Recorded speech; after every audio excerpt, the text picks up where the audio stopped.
तो आज हम देखेंगे पहले charging by conduction. Charging by conduction, और ये है सेकेंड मेथड ऑफ चार्जिंग। तो इसमें जो ऑब्जेक्ट होना चाहिए, चार्जिंग ऑब्जेक्ट, जिसको हमें चार्ज करना है, चार्जिंग ऑब्जेक्ट्स आर कंडक्टर्स। तो इसमें दो केस पॉसिबल है, case first, when object is neutral. मतलब ये एक ऑब्जेक्ट है ए, इसको हमें चार्ज करना है, और ये क्या है, न्यूट्रल। ये न्यूट्रल है। तो इसको जो चार्ज किया जाएगा वो जो होगा वो हो जाएगा एक कंडक्टर के थ्रू चार्ज किया जाएगा। दूसरा भी ये है ऑब्जेक्ट जिसके थ्रू चार्ज किया जाएगा, और ये ऑलरेडी मान लो कुछ चार्ज है इस पे, ऑलरेडी इस पे कुछ चार्ज प्रेजेंट है। ठीक है। अब इसमें जो होता है चार्जिंग बाय कंडक्शन के लिए, जो दोनों ऑब्जेक्ट है जिसको चार्ज किया जाना है और जो चार्ज करेगा, उसके बीच में एक कनेक्शन होता है, फिजिकल कनेक्शन। ये कंडक्टिंग वायर होता है, कंडक्टिंग वायर, कंडक्टिंग वायर। तो जैसे ही ऑब्जेक्ट ए को ऑब्जेक्ट बी से कनेक्ट करेंगे तो क्या होगा कि इससे पॉजिटिव चार्ज इस पे फ्लो करना शुरू करेगा, और फिर कुछ समय बाद आफ्टर इक्विलिब्रियम, मतलब चार्ज जब सेटल हो जाएगा, तो क्या होगा, इस पे भी कुछ चार्ज रह जाएगा और इस पे भी कुछ चार्ज रहेगा। किस पे कितना चार्ज रहेगा वो डिपेंड करता है कंडक्टर के साइज पे। कंडक्टर का साइज है उस पर डिपेंड करता है किस पे कितना चार्ज रहता है। दोनों अगर इक्वल मटेरियल का है और इक्वल शेप एंड साइज का है, तो दोनों पे चार्ज का इक्वल बंटवारा हो जाएगा। कि जैसे मान लो कि ये एक स्फीयर है, इसकी रेडियस r है, दूसरा भी स्फीयर है, कंडक्टिंग स्फीयर, इसकी रेडियस r है। इस पे अगर चार्ज q रखा गया है, 10 माइक्रोकूलम रखा गया है, 10 माइक्रोकूलम प्लस चार्ज रखा गया है, तो जब इसको हम इससे ज्वाइन कर देंगे तो आफ्टर चार्जिंग इस पे भी कुछ चार्ज आ जाएगा, इस पे कुछ चार्ज आ जाएगा, और इस पे भी कुछ चार्ज आ जाएगा।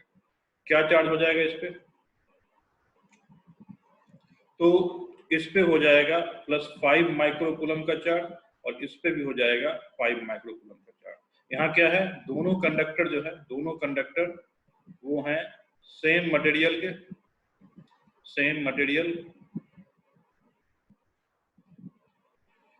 And same shape and size. In fact same material की जरूरत नहीं है, ये कंडीशन रिक्वायर्ड नहीं है। मेनली कौन कंडीशन रिक्वायर है? यही कंडीशन रिक्वायर है कि सेम शेप एंड साइज रहेगा, तभी दोनों में क्या हो जाएगा, सेम चार्ज का डिस्ट्रीब्यूशन हो जाएगा। तो यहां हम लिख सकते हैं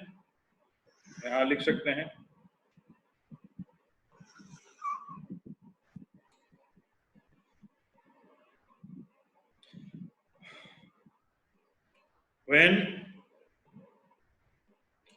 a charged conductor is connected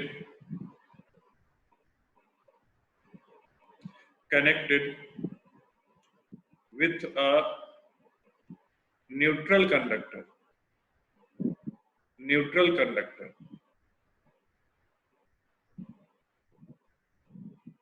then charge flow from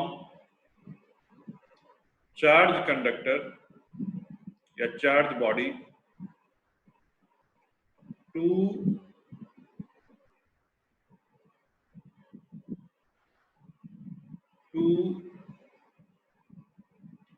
the neutral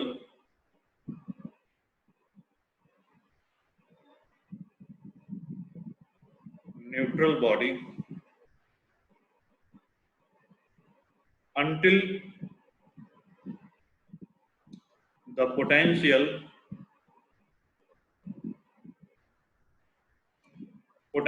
energy of both body becomes equal.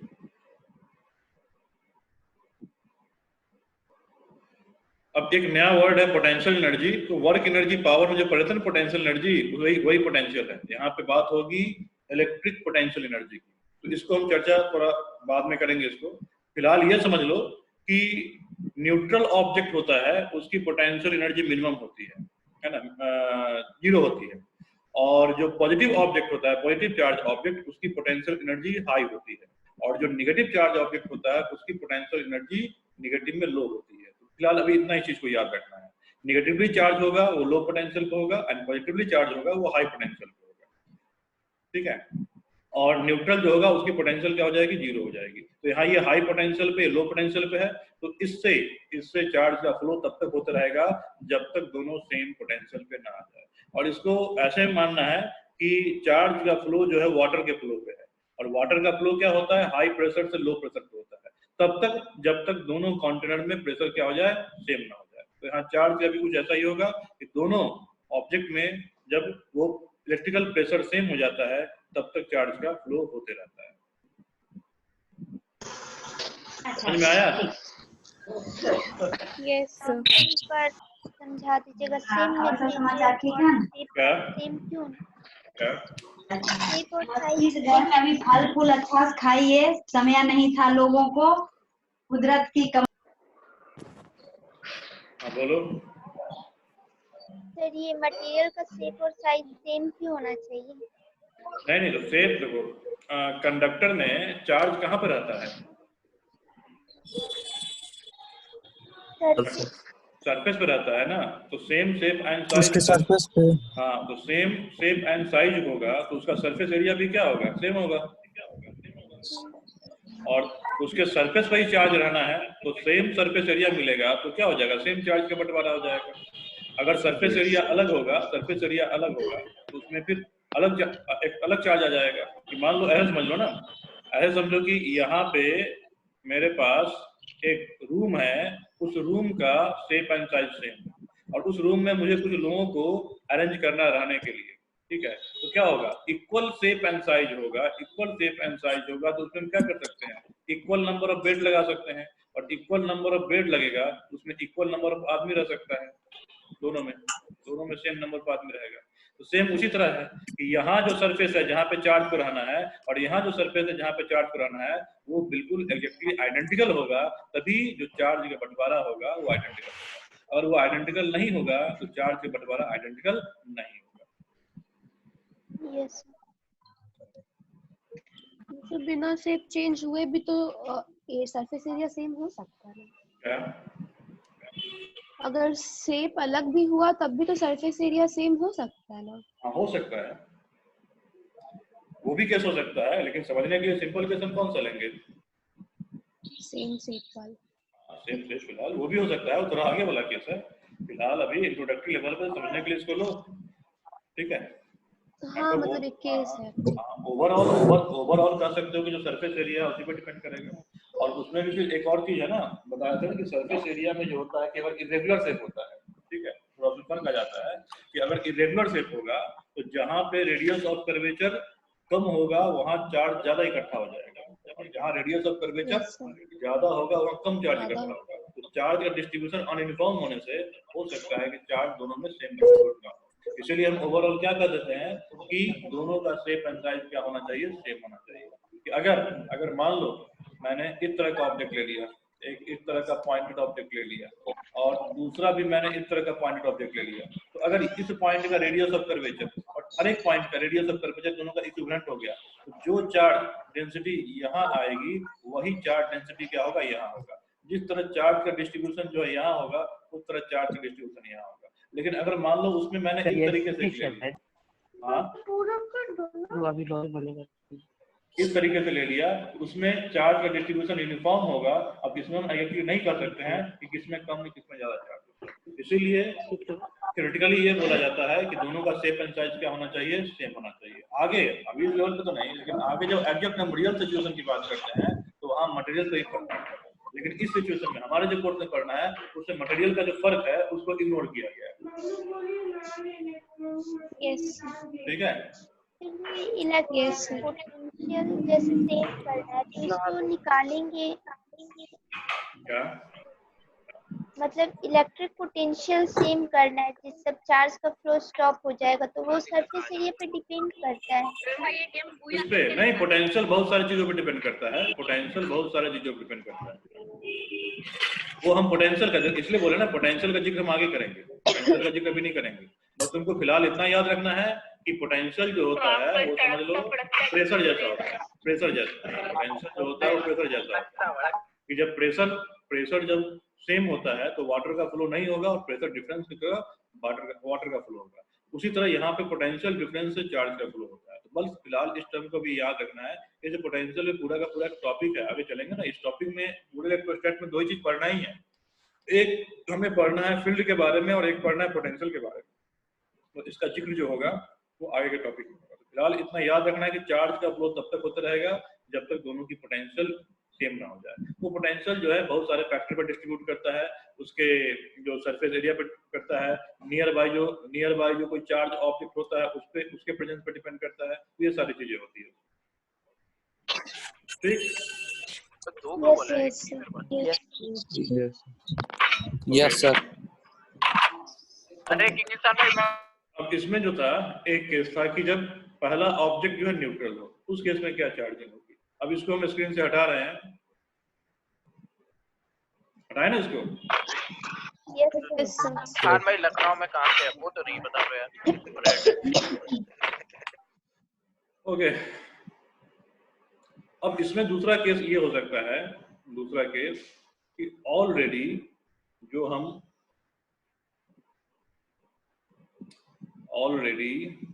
जो कंडक्टर है वो चार्ज है, ऑलरेडी जो कंडक्टर है वो चार्ज है। केस सेकेंड तो ऑलरेडी अगर कंडक्टर चार्ज होगा, मान लो ये एक कंडक्टर ले लिया और ये एक कंडक्टर ले लिया, तो ऑलरेडी मान लो इस पर कुछ पॉजिटिव चार्ज है और इस पर कुछ पॉजिटिव चार्ज, इस पर कुछ पॉजिटिव चार्ज। अगर दोनों में चार्ज सेम है तो फिर इन दोनों के बीच में चार्ज का कोई फ्लो नहीं होगा। दोनों में चार्ज सेम है, दोनों का शेप अगर आइडेंटिकल है तो चार्ज का फ्लो नहीं होगा। या फिर इसको कंबाइनली हम कर सकते हैं, इसको कंबाइनली कि अगर दोनों का potential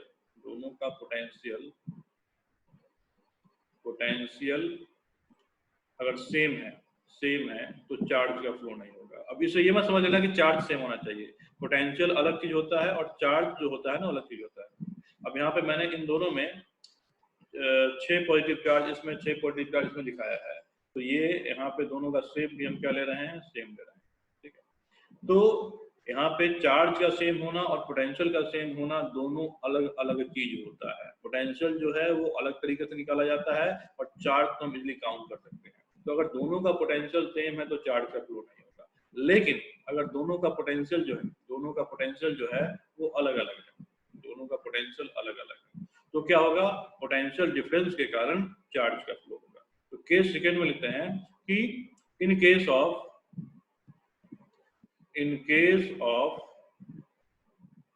to charge conductor, already उसमें से एक चार्ज है, in case of two charge conductor, है ना, चार्ज का फ्लो होता है, charge flow from high potential high potential to low potential. Charge flow होगा हाई पोटेंशियल लो पोटेंशियल, किसके लिए? ये होगा फॉर पॉजिटिव चार्ज के लिए, पॉजिटिव चार्ज के लिए, है ना। इसका मतलब क्या हुआ कि मान लो ये मैंने कंडक्टर ए लिया, ये कंडक्टर बी लिया, अब इस पे क्या है, इस पे कुछ पॉजिटिव चार्ज है, इस पे कुछ पॉजिटिव चार्ज है और इस पे कुछ नेगेटिव चार्ज है, इस पे कुछ नेगेटिव चार्ज है। VA एंड VB ये पोटेंशियल है, ये VA एंड VB पोटेंशियल है। एंड सपोज करो कि VA ग्रेटर देन क्या है, VB, VA greater than VB है, ये है पोटेंशियल ऑफ A और ये VB है potential of B, potential of B। अगर ऐसा केस है तो इसमें हाई पोटेंशियल से लो पोटेंशियल की तरफ चार्ज का फ्लो होता है। मतलब अगर इसको हम कनेक्ट करेंगे तो A हाई पोटेंशियल पे चार्ज का फ्लो इस तरीके से होगा, पॉजिटिव चार्ज इस तरीके से होगा। लेकिन अगर नेगेटिव चार्ज है उस केस में, इन case of negative charge,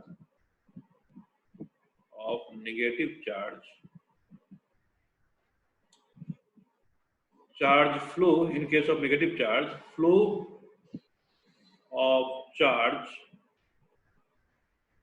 occur from low potential to high potential, low potential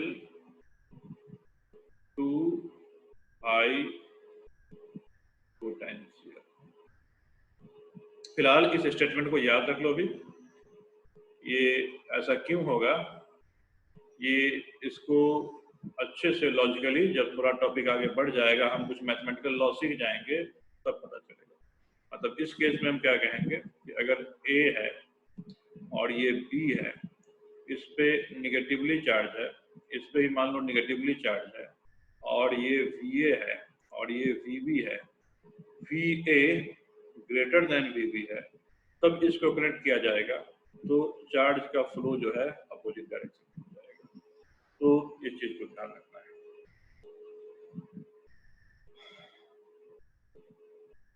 समझ में आया? Yes sir. तो ये मेथड था, ये जो मेथड था, ये मेथड था कंडक्टर को चार्ज करने का, किस तरीके से, बाय मेथड ऑफ कंडक्शन। ठीक है, अब इस पे लॉजिकल क्वेश्चंस होते हैं, इस पे लॉजिकल थ्योरेटिकल क्वेश्चन हो सकते हैं, ध्यान रखना है। अब नेक्स्ट मेथड जो हम लोग देखते हैं वो है charging by induction. Next method charging by induction, इसको हटाएं स्क्रीन से।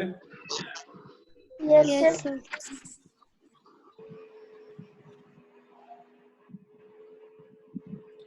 नेक्स्ट मेथड है मेथड थर्ड, ये है charging by induction. Charging by induction,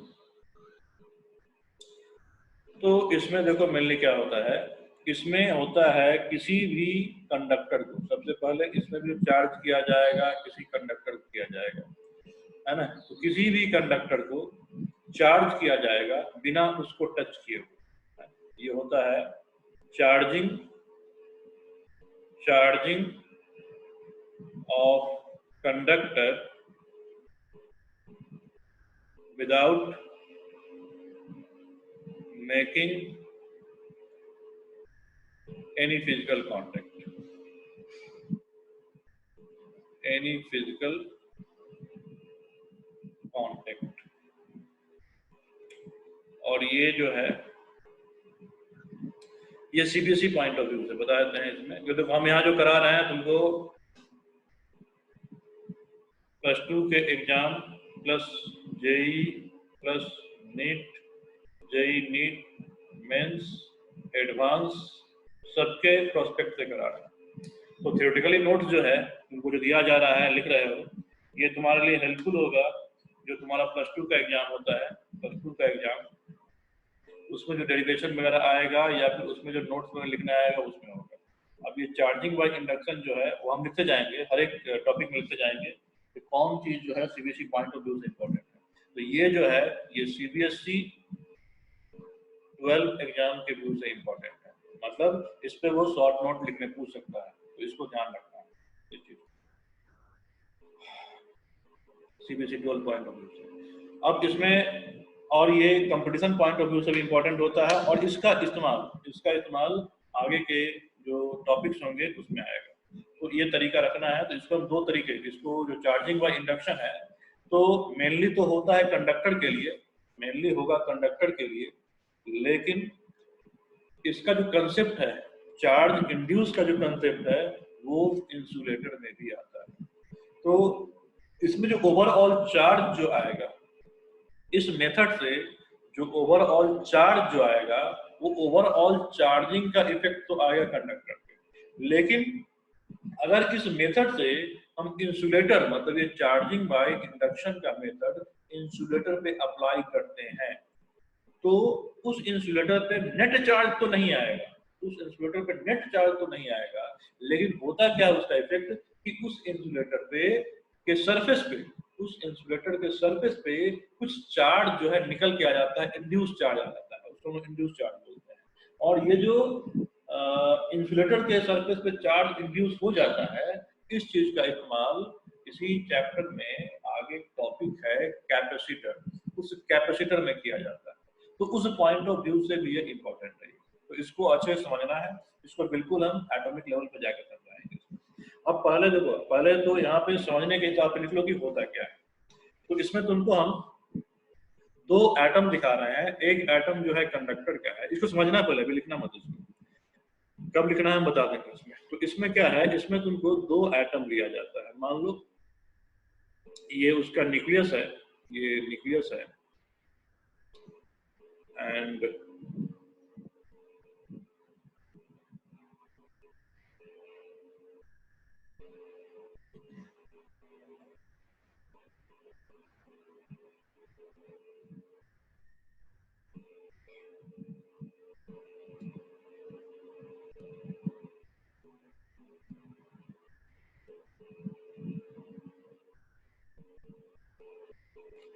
ये मैंने एक एटम लिया एंड दूसरा एटम लिया,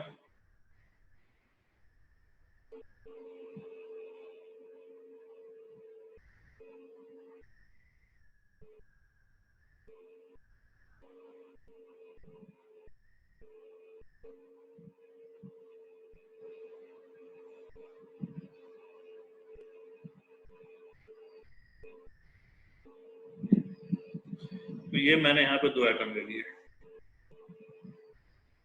ये सपोज कर लो ये कंडक्टर का एटम है,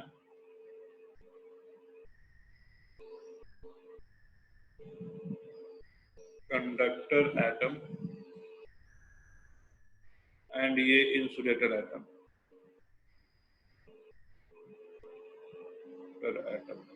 ये क्या है, न्यूक्लियस है, ये न्यूक्लियस है, इसमें भी ये क्या है, न्यूक्लियस है, और ये सब जो इलाका है यही इलेक्ट्रॉन क्लाउड है, ये अलग अलग दो इलेक्ट्रॉन क्लाउड है।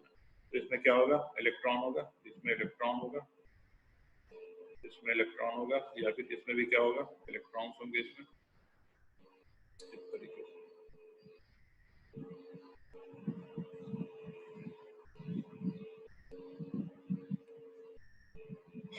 अब देखो ये जो एटम है ये आइसोलेटेड एटम है, ये एटम आइसोलेटेड है, और ये एटम भी जो है ये आइसोलेटेड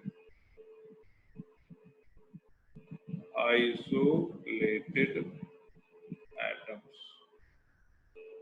आइसोलेटेड कहने का मतलब ये है कि इस एटम के आसपास दूर दूर तक और कोई दूसरा मैटर नहीं है, इस एटम के आसपास और कोई दूसरा दूर दूर तक मतलब इसके इन्फिनिटली दूर दूर तक कोई दूसरा मैटर नहीं है, मतलब ये वैक्यूम में रखा हुआ है, दोनों एटम वैक्यूम में रखा हुआ है। तो जब दोनों एटम वैक्यूम में रखा गया होगा तो एटम में जो इलेक्ट्रॉन क्लाउड, न्यूक्लियस और न्यूक्लियस के इर्द गिर्द जो इलेक्ट्रॉन क्लाउड्स हैं, उस इलेक्ट्रॉन क्लाउड का डिस्ट्रीब्यूशन जो होगा वो सिमेट्रिकल होगा, मतलब किसी भी डायरेक्शन में चले जाए, मतलब इस डायरेक्शन में चले जाए इस डायरेक्शन में किसी पॉइंट पे मुझे जितना इलेक्ट्रॉन क्लाउड मिलेगा उसके ठीक अपोजिट मुझे उतना ही इलेक्ट्रॉन क्लाउड मिलेगा।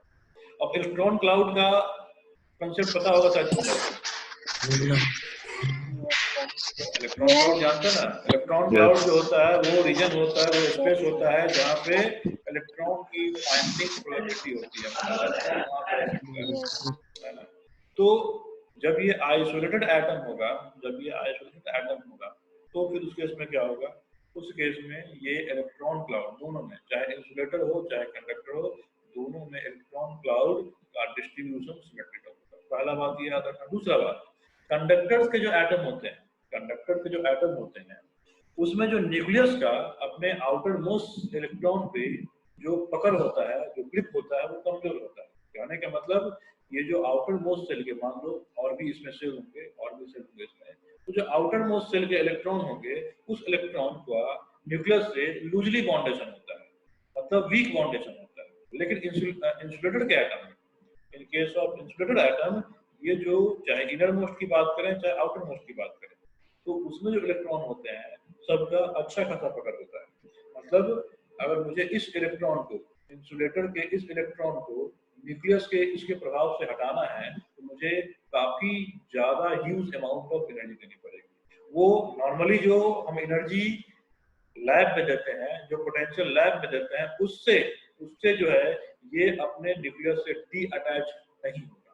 लेकिन जो कंडक्टर का इलेक्ट्रॉन एटम है, उसके जो आउटर मोस्ट सेल में रहने वाले इलेक्ट्रॉन है, उसको अगर हल्की सी भी एनर्जी दी जाए, हल्का सा भी उस पर फोर्स लगाया जाए किसी तरीके से, वो क्या होता है, उस अपने पेरेंट एटम से निकल के बाहर जा सकता है। ये चीज इसमें होता है।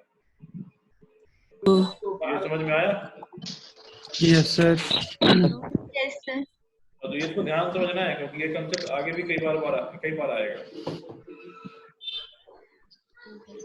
और एक और बात हम बोल रहे हैं, अगली बार से अब इसमें देखें, चलो सब लोग अपने नाम के हिसाब से लॉगिन किए हैं, कुछ लोग बिना नाम के लॉगिन। तो मैं बोल चुका हूँ कि जब भी लॉगिन करो तो अपना नाम देके लॉगिन करो, जो नाम तुम्हारा इंस्टीट्यूट में रजिस्टर्ड है उसके हिसाब से। क्योंकि 2-3 बार हम बोल दे रहे हैं, अगर इंस्टीट्यूट में रजिस्टर्ड नाम के हिसाब से लॉगिन नहीं करोगे तो फिर ये तुम्हारा लॉगिन नहीं हो पाएगा। अब इसमें ऐसा कुछ प्रोविजन लगाया जा रहा है कि जो तुम्हारा नाम है उस नाम के मैचअप से लॉगिन होगा। तो जो भी नाम इंस्टीट्यूट में तुम्हारा रजिस्टर्ड है उसी के हिसाब से लॉगिन करो, तो फिर तुम लॉगिन नहीं कर पाओगे। ओके, तो ये चीज ध्यान रखना है, कि कंडक्टर के जो एटम होंगे उनका outer most electron loosely bounded होता है और इंसुलेटर का जो होता है वो स्ट्रांगली बाउंडेड होता है, उसको कितनी आसानी से नहीं हटा सकते हैं।